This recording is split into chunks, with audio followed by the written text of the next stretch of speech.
Healthy body, healthy mind.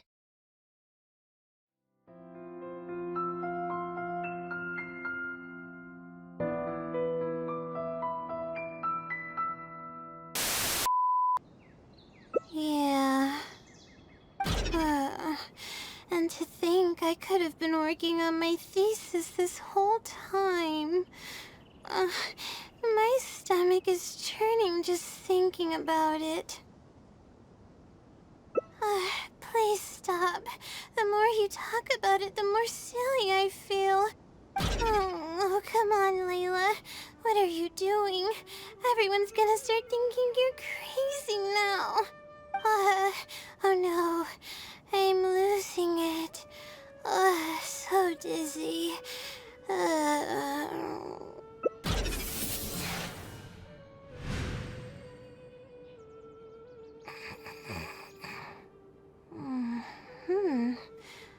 Oh, I'm sorry. I got distracted there. Where were we? Oh, what's wrong? You look like you've got something on your mind. What are you talking about? What do you mean the other Layla? I am Layla.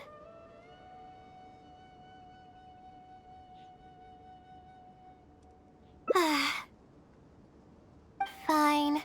It appears that you were waiting for me to show up. I suppose there's no use in me pretending.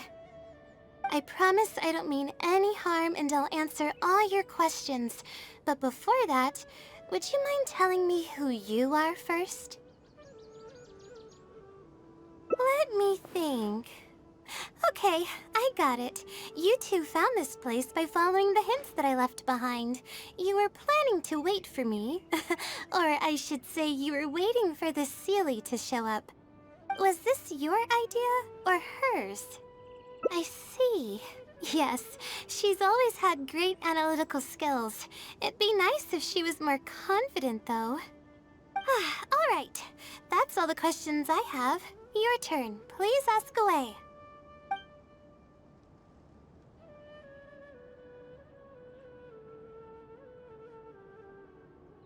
That's right. Though I didn't intend for it to turn out this way, really. I just wanted to help out a few other classmates who were having a hard time while I was helping Layla finish her thesis. You see, Layla doesn't have many friends at the academia. If the others noticed her helping them out, I thought maybe I'd help her become more sociable. Unfortunately, that didn't really work out. Instead, legends of the Sealy started going around. But that's alright.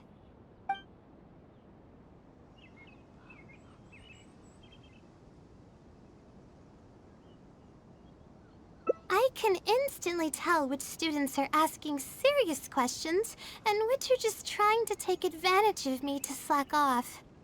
My time to move freely is quite limited, so it's only natural that I would punish the people attempting to waste my time. My intention is to help people. I'm not here to cause any harm. Infiltrating the House of Dana was a total accident. She'd forgotten an important book, and the House of Dana happened to be closed at the time. There were only days before the paper was due. I had no choice but to scale the walls with some simple climbing ropes and sneak in from above while the core of 30 wasn't paying attention. I had no idea there was still a student inside. I had no choice but to put him to sleep. Any clear evidence of my existence would only hinder my ability to conceal my identity. It would also expose me to Layla as well. As for the special powers, well, they're just things I did during the process of trying to finish the thesis. It's like I said, I don't have much time, so I need to be as efficient as possible. Well then, does that answer all your questions?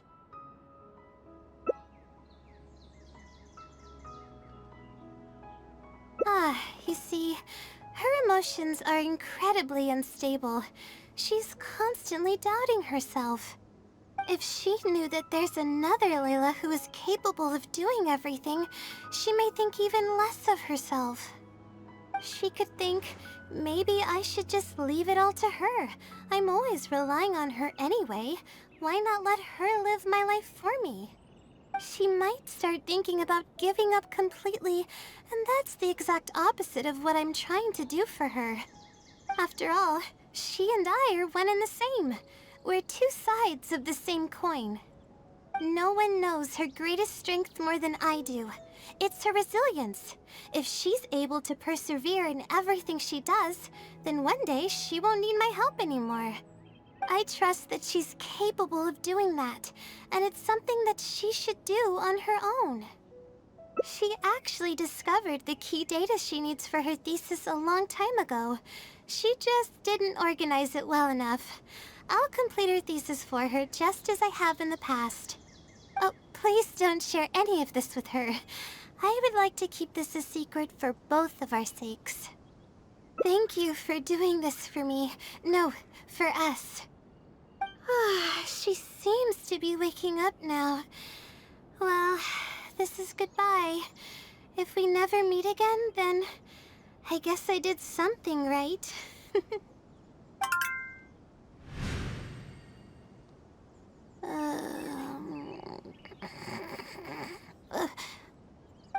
Huh?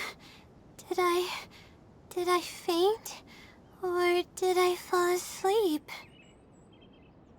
Oh, I see. Was I sleepwalking? I wasn't I? Really? I don't believe you. You're hiding something from me. It's written all over your face. You said you were gonna help me, didn't you? Why are you holding out on me now? Please tell me. You promised you'd help.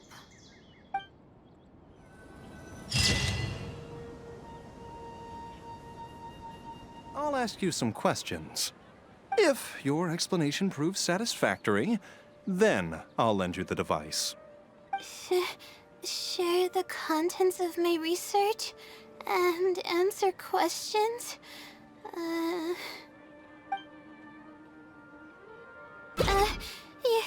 You're starting to make me feel nervous. I'm sorry. I feel a little dizzy.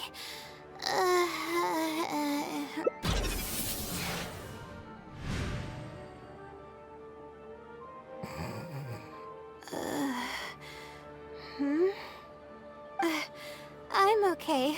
My mind just decided to stray elsewhere for a moment. Give me a second to gather myself.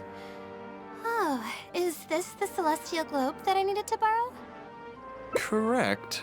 I was about to test you with a few questions, but you suddenly started looking very uncomfortable.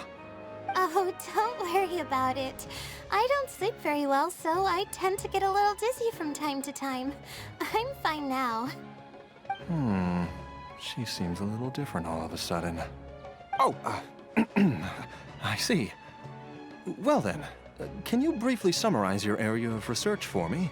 With pleasure. I'll give you a general overview. You're probably aware that astrologists rely on the movements of the celestial bodies to calculate the past and the future. Due to the difficulty of designing an experiment and the challenges of validating theories about the past, astrological research is usually based on an immense foundation of experience. And therein lies the largest complexity. Derived and validated conclusions may vary due to subtle changes caused by the flow of time and shifts in the stars. Ah, I've heard about this before. I believe it's known as astral shift. One of the most classic challenges is to use 3 stars with shifting orbits to predict the overall changes that may have occurred. Ah, are you referring to the triple orbit problem? Yes, that really is a classic problem, and a very difficult one to tackle. I came up with a set of prediction methods that encompass more than half of the triple orbit problems. However, there are quite a few limitations and requirements. This set of methods is already being put into practice at the Ratawa Darshan by my advisor, drastically simplifying the difficulty of calculations involved in the triple orbit problem. Yes, I've heard about that. The announcement made big waves in the astrology enthusiast community. So, you were the one who came up with that? You mustn't judge a book by its cover, you know. The thesis I'm working on this time aims to address the remaining triple orbit problems, as well as eliminate a portion of the methodology's limitations, which will make it easier to use. I see. In that case, perhaps there's no one more fitting to operate this device than you. I just keep it as part of a collection, and I can't use it to its full potential like you can. Thank you for understanding. I'll return it in perfect working order once I'm finished with it. Okay, we should be going now. What did we plan to do after this? I kind of forgot. Huh? What makes you say that? Is there something off about me? Fine. Looks like I can't keep the act up any longer. I even tried to look a little panicky to emulate her behavior. I suppose that is what she's been calling me. With her long-term sleep deprivation, whenever her anxiety peaks, she loses consciousness and I take over. However, her unpredictable and variable sleep patterns are completely out of my control, so I have to make every second count. There's no one willing to help her here, so I have to step in. I am rather curious about you, though. Why are you trying to help her? Really? That's great. You're helping with all the things that I used to do for her. Seems like you've given her a boost of confidence with your encouragement. She's only steps away from the finish line. She's already made a lot of progress, so there's no need to push too hard now. Anyway, what's the plan from here? I see. Well, it wouldn't be of any help if I practiced for her, but I'll leave some notes that should come in handy. Come on, let's go back to the House of Dana to make preparations. You'll have to tell her later when she wakes up. Okay, I should get started on those notes. If there's anything you're curious about, you may go ahead and ask now. I can answer you as I write. I'm used to multitasking. Oh, and I have to ask a favor. When you give the notes to her later, please don't tell her about my existence. Well, she's always been in a fragile state. If she knew that there was another Layla who's always taking care of everything, she might feel like everything she's ever worked for is pointless, and that could lead to some demoralizing thoughts. She's a resilient girl, but no matter how resilient she may be, no one can hold up to criticism and torment from themselves. If her condition grows any worse, it's possible that I might cease to exist as well. Then there wouldn't be anyone to help her. She's getting better though, isn't she? It's apparent how hard she's working now. She's my source of knowledge. I'm merely the representation of how she would be if she were rested and healthy. I believe that she's one of the best, even in a place like the academia where geniuses come by the handful. But growth is a process and shouldn't be rushed. I will always believe in and support her. Believe me, even if she were to end up at rock bottom, she'd find a way to somehow laugh it off as one of her silly mistakes and climb her way out. That's the kind of person she is. Alright, I've written down all the possible questions that I think the advisors might ask. Next, I'll put together a few words of encouragement for her. I'm not going to sign it, obviously. Oh, and don't forget about our agreement.